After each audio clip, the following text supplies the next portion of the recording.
Hello, and welcome back to my 160th playthrough anniversary for the American Civil War.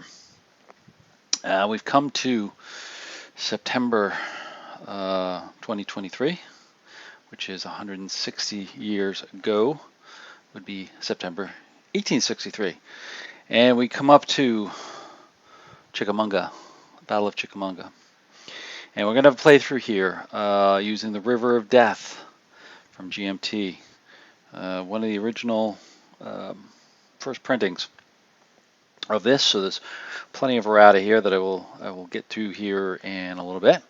But we're going to be using this to play through. We're going to do a short scenario that came part of this, kind of an add-on scenario to this. Let me move this out of the way here for us, called the Rock of Chickamauga. Right. This is just a short scenario that's only 6 turns, so that'll keep it fairly manageable for me. It happens in the afternoon of the 19th, after the initial attacks by, or excuse me, the 20th. What am I thinking here? On the 20th, after the initial attacks to the south by Longstreet and Bragg, pushing forward here on the next day, on the 20th, there, Bragg and Longstreet wanted to try to finish off Rosecrans, push him back, possibly even get around him and destroy his army. Tried to push up and roll up his flank and come up and attack basically parallel with the north-south road here going up to Rossville, and push the remnants of the units back as far as they can, hopefully, capturing them. But that wasn't to be historically, with General George Thomas, building up a defense force, mixed bag of defense force, as you can see here by the different colors that are on here, to try to stop them at the Snodgrass cabins, and also around what's known as the Horseshoe Ridge, which was roughly in this general vicinity over here. There is no ridge on the map here per se, but there was a series of small hills that actually extended out and towards the mountains that went up to Lookout Mountain, back up there in Chattanooga. So we've got this set up here. Like I said, it's a small scenario. It's only 6 turns. Starts at 1 p.m. on the 20th. Confederates are on the attack, so they will have the initiative first. Union is very much on the defensive. They do have a handful of breastworks that have been built, okay, over here to the side, but they're very basically just trying to hold out as much as possible within the woods and within the hills that are, that have been there for the defense. So it's going to be interesting to see, what happens to the Union trying to defend on these heights, on this rough terrain over here, potentially against these heights. Now the victory conditions are pretty straightforward. If you can see here, these red hexes, this red hex here, and there's another red hex under this artillery unit right here. If the Confederates take both of those, they win the game. Very simple. It's going to be a pretty much slam into the remnants of the Union over here, and try to capture key positions that would have turned their flank and won the game.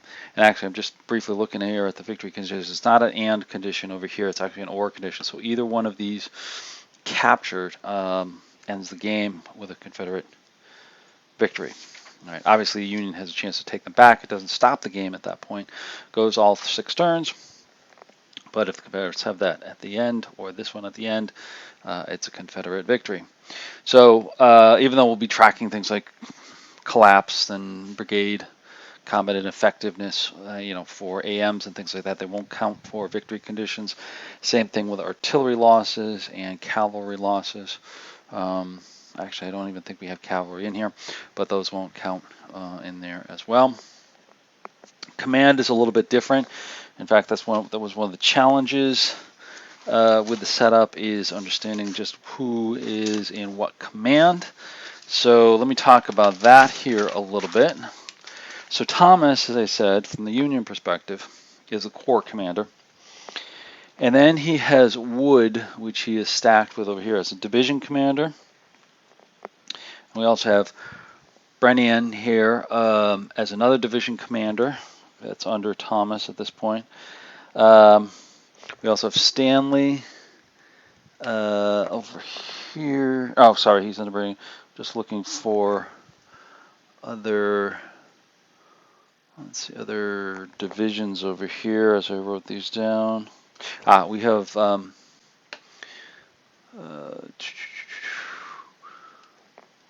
have Hazen over there. He's part of Wood's division. Yep, Brennan, Stanley. Yeah.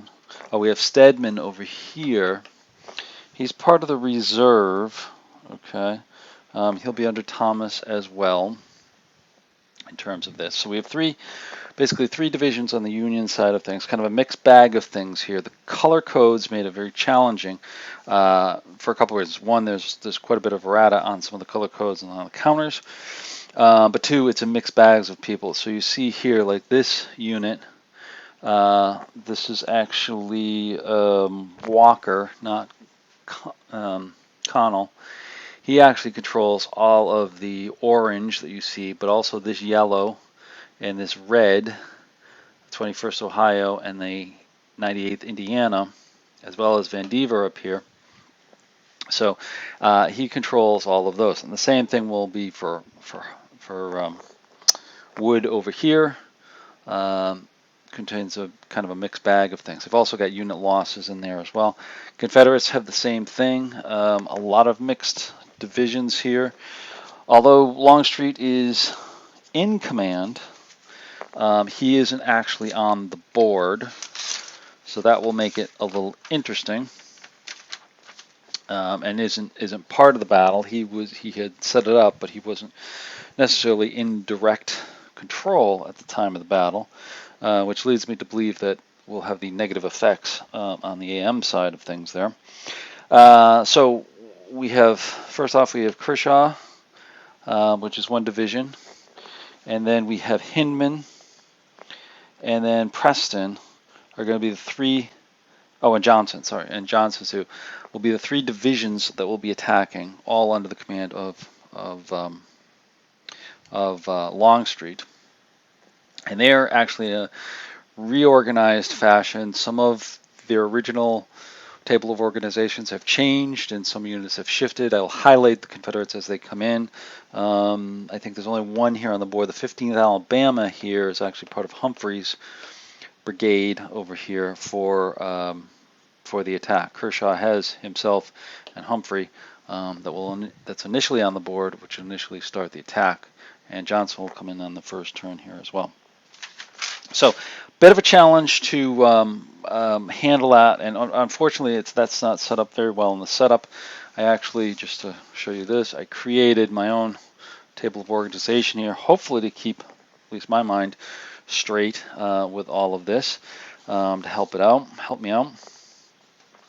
The other thing that made it a little bit tricky with this setup, again, this is an older scenario, is it wasn't very clear on some of the designations here. I had to take a couple of notes here, also on the Confederates here as well, to help me get the setup going. So it's a little bit tricky in terms of the setup with this. Lots of good notes. I mean, the setup does give a lot of notes. It's just a few things that have to be kind of worked out when you're doing the setup over here and get it straight.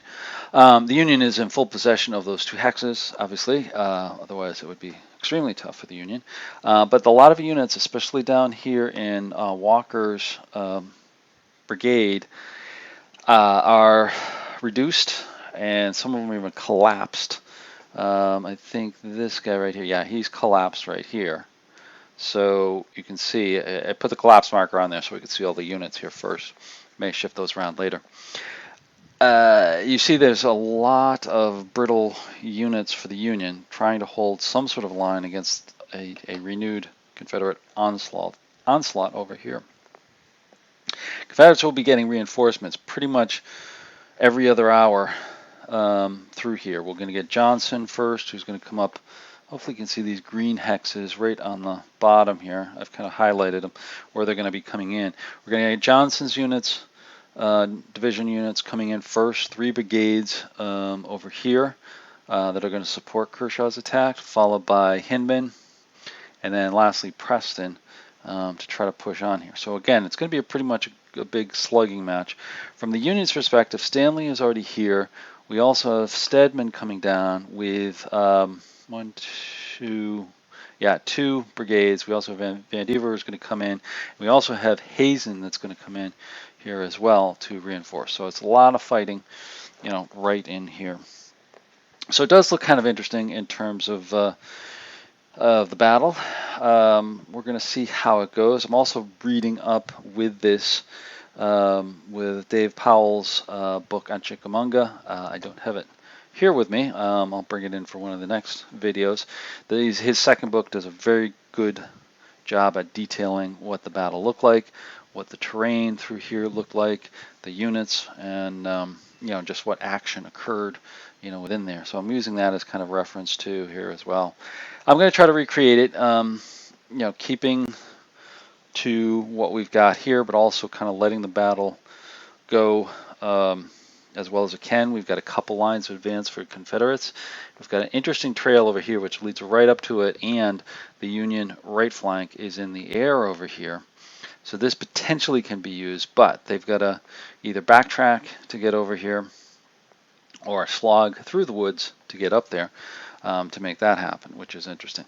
Union has a very strong left flank anchored by one of Wood's brigades over here that are actually in breastwork. So that's going to make it tough for them to attack. So I think Humphrey, is going to be kind of the holding unit and attack straight forward in here. And potentially we could have Johnson too come up here and go up these flanks here as well. Union has to be very, very careful. And I think, Stanley's first mission is to extend this line into the woods so that this hex doesn't get taken. And then we'll see how Stedman's units are going to come in here, afterwards. So we should be able to get right into the action with this. Pretty much straight rules. There's not much special rules. There is a little thing on small arms here. I need to just double check that in terms of ammo. It's basically, I think, just restricting the low ammo rules within there. And, with pretty simple victory conditions. Oh, another thing too, you see this black line over here. This is the edge of the world, so to speak, for the battle. No units can move to the other side of this. Union reinforcements obviously can come through here, but no units can circle around to the Confederate right, Union left. All the circling is going to have to be over to the Union right. Basically, this is wide open over here on the Confederate left, Union right. So that's what we're looking for the 160th playthrough with Chickamauga. We'll be back with the first turn, and I think I'll kind of do the same thing as I've done before. If you've been watching, I'm gonna get things started and do a lot of the administration stuff. Take a look at how the battle looks. Maybe bring you on for first few activations and see how it goes, and then kind of go from there. And hopefully you enjoy these. And again, if you like them, please like the videos, subscribe to the channel, leave a comment or two. Always looking for that. Thoughts on this? If you've got some errata on here too. I know it took me a little bit to weed through that. There's a number of pages on the errata that's up on the usual sites. It's good particularly for the counters and the map. And some of the things that are on there. There's a few other questions on there that I've had to kind of dig through, either myself or through other emails. but I think I'm ready to go. So at that, we'll leave the introduction there, and we'll be on to turn 1. Okay, welcome folks. We're back with turn 1 of River of Death. This is the Rock of Chickamauga.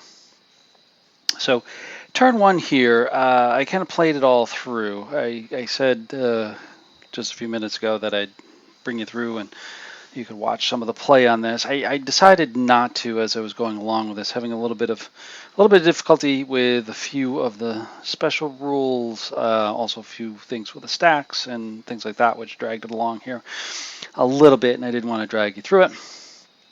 But had a pretty significant turn 1, and the game is living up, the scenario is living up to what was billed at, being kind of a smash into each other approach here as well.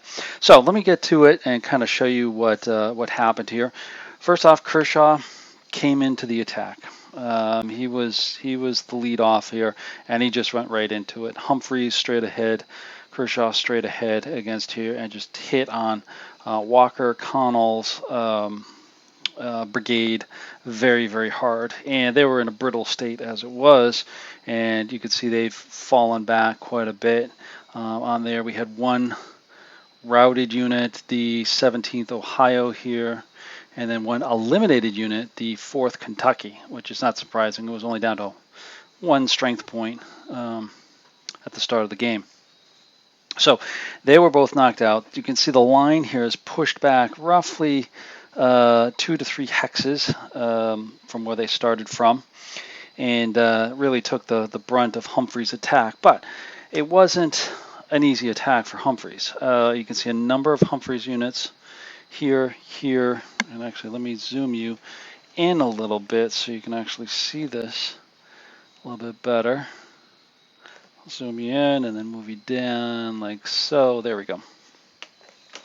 So hopefully you could see that pretty good here. Let me just refocus it. There we go.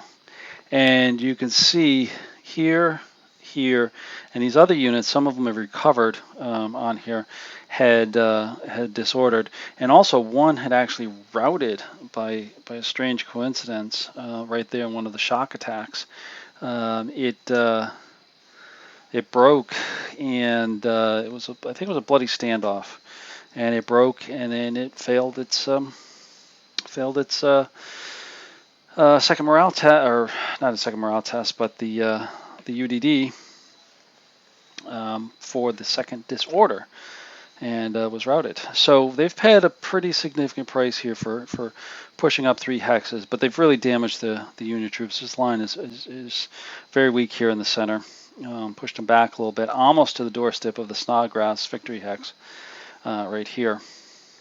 To counterbalance that, Thomas activated Harker's brigade over here, and they went into attack mode. They were able to brigade change orders into attack mode with Thomas and Wood in the hex there as well.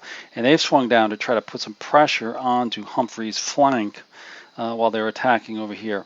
They weren't able to disorder anything, but they did push back the 8th South Carolina from its advanced position up near the breastworks.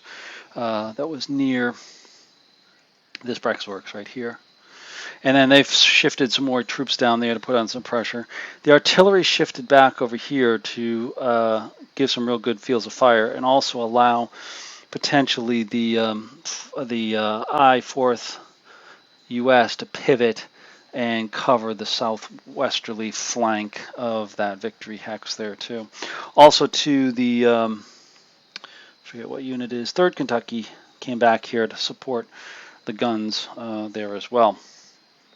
So this kind of firmed up pretty good. Center is a little weak, as well as the right flank was very weak. Stanley has come up and, strung his men out right in front of this victory hex over here. And his unit's not very strong. There's a 3, and I think this is 5. Yeah. So he's got 11 strength points, but he's going against 2 brigades of Johnson's units. This first one is Fulton's brigade and Anderson's brigade. Fulton's brigade is kind of weakened from the initial attack. He has roughly about the same strength as Stanley, but Anderson is pretty much at full strength and ready to come through here. I think what will happen is Kershaw will limit his attack here a little bit, kind of holding off this unit right here. This is a strong unit, 21st Ohio, that's in its advanced position with a refused flank, and try to hold them while they sneak around and attack Stanley and then attack the flank there. So try to exploit this way in the next turn. So there's quite a strong presence over here, but we've got the reserve, Stedman's reserve over here, that is moving down to help support this. They're in a good supporting position, I think. They've swung over so they can cover the Union right flank, as well as the center over here with the 2 brigades that they have. Van Dever should be activating. He's up here, just out of frame. And that should help as well to stabilize the center, because he's part of Brennian's brigade. So he'll come down and probably join him as much as possible, getting command and hopefully hold them off. Now the Confederates will be getting some more units coming in starting at 3 p.m. We're up to the 2 p.m. First turn was the 1 p.m. turn. 3 p.m. they will be getting whose brigade? Hinman's brigade, and they'll be coming up through here. Over in these hexes, oh, I'm off the map here. Let me, or off the screen. Let me move you back there. They'll be coming in down here again by Vivito's cabin, and supporting the flank attack over here on the Confederate left, Union right. Within here, and then Preston comes up over here in the center to support later on. But there's going to be a big push over here to the left and right flanks, respectively, of the Confederates and the Union coming through here. So quite a bit of smashing together, quite a bit of action going along there. Like I said, it was a lot of dice rolling, a lot of activations. I don't know if you can see over here, just to the right of frame, you can see both sides. Union got 3, and of course Thomas bolstered it up to 4. Confederates got 4, and even with Longstreet's absence, most the units here, Johnson adds. We have Johnson and Kershaw, both being in command, would still continue to keep their 4. Next turn, it's going to be subtraction at this point for Longstreet not being on the field. So next turn, there'll be 1 less. But let's see, Kershaw, Humphreys are both in attack mode. Johnson's units are still in advance. They will switch over to the attack. Now I didn't mention before, but I am playing one modified rule in here that I liked, that I picked up from the Death Valley, and I think it was Battle of the Shenandoahs, with an attack mode that without a corps commander on there, we could activate once. We could do 1 division orders or brigade orders to change activations, but you get 1 free one to flip them over into attack mode. So every division will have a free divisional activation to use once per game to flip into most likely attack. They'll come on in advance, and then they'll go into attack. From there on out, they'll have to do brigade change going forward, which kind of lends itself to the fact that, Longstreet issued orders, said go attack these guys, and then he took off, and so they have their orders to go and attack. When they go into attack is up to player discretion, myself. So that, I think, will help here a little bit. I also modified the ammo rules to bring them up to speed with the latest 2023 rule set. And again, that will just be the fact that when they go low ammo, which we had quite a few of them, I was really surprised. There's a number of Confederate units here with low ammo and Union units with low ammo. They will stay at low ammo because the ammo wagons for the Union actually retreated off the map when Negley retreated back towards Rossville. So the Union didn't have it, and just the fact that the Confederates are on the attack and away from their supplies over here. So both sides will not be able to recover ammo, so they'll go a lot of negative twos on there, and they'll go no ammo if they roll another 5. So it's kind of interesting. I think we're going to get a lot of bayonet charges here as time goes on to try to get and hold the victory hexes. Once again, the victory is those hexes. They've got to take any one of these and hold it at the end of the game, and they win. Confederates, that is. If they don't, Union wins. So there's no points for brigade cohesion effectiveness or division control effectiveness, combat effectiveness. There's no points for artillery losses, cavalry losses. Well, we don't have any cavalry, so there won't be any there, but nothing for the artillery and everything else within there. So those are a few modifications that I've made to adjust for this, because I am playing with this as an original edition way back from 2000 something. I can't remember the date of this original production. I think it's a 1999. Yeah, so we got 20 plus years on here as well. Be nice if they bring it up to speed at some point. And I know there is some talk and some effort going on for that as well. So it's all good.